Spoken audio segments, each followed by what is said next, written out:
નમસ્કાર, જય શ્રી રામ. અત્યારે સમગ્ર ગુજરાતની અંદર કોંગ્રેસની જન આક્રોશ રેલી નામની સભાઓ ચાલી રહી છે.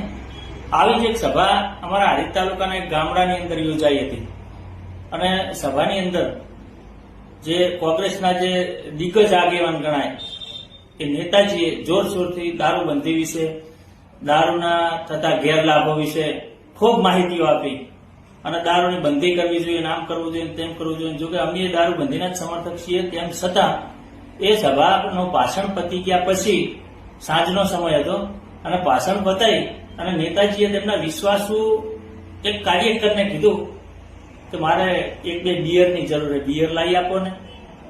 અને પછી એ ભાઈએ એમના વિશ્વાસુ કાર્યકરે એમને બિયરની વ્યવસ્થાઓ કરવા માટે જે કોઈ સેટિંગ કર્યું એનું પાક્કું પ્રમાણ મારી પાસે છે. એટલે કોઈ કોંગ્રેસી મારી જોડે એનું પ્રમાણ ના માંગતા, નહીતર તમારા